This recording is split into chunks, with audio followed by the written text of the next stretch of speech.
立委林俊宪表示，台南每年的新生率不断来下降，出生率在6都当中偏低。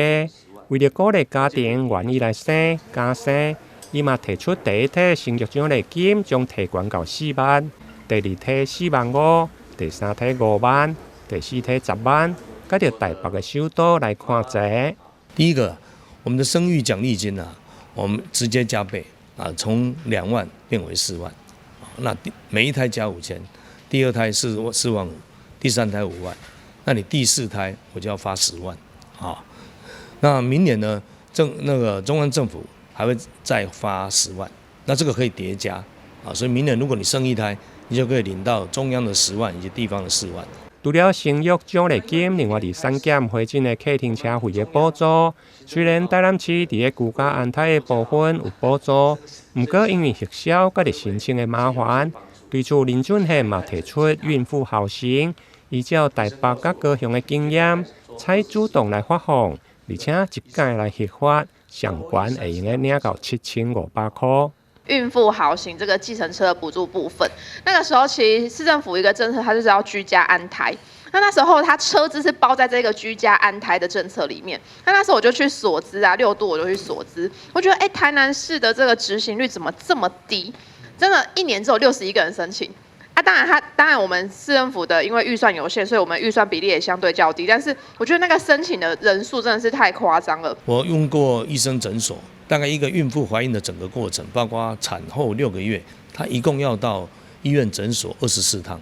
那我把它以30趟来计算，每趟补助250，所以就是7500。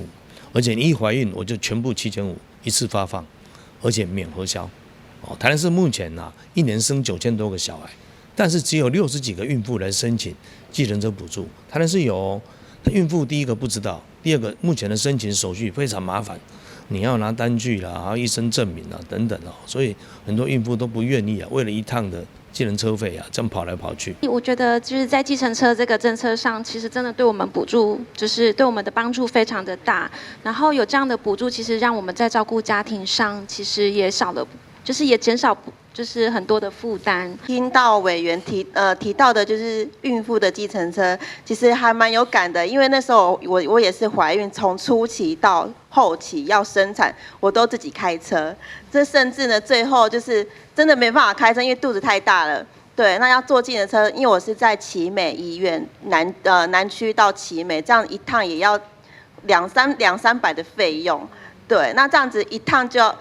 来去就要600块了。对，那我觉得真的是还蛮，就是心很累，然后身体也很累。另外，在疫苗的部分，因为呼吸道融合病毒容易造成红AIDS动静感染的主要原因，因此林俊宪嘛提出，如果有新的期间，孕妇会用接种疫苗，母体产生抗体嘛会传予红AIDS，互红AIDS出世就具有防护力，互台南成为全国第一个全面提供孕妇接种 RSV 疫苗的城市。台南新闻林英根采访报道。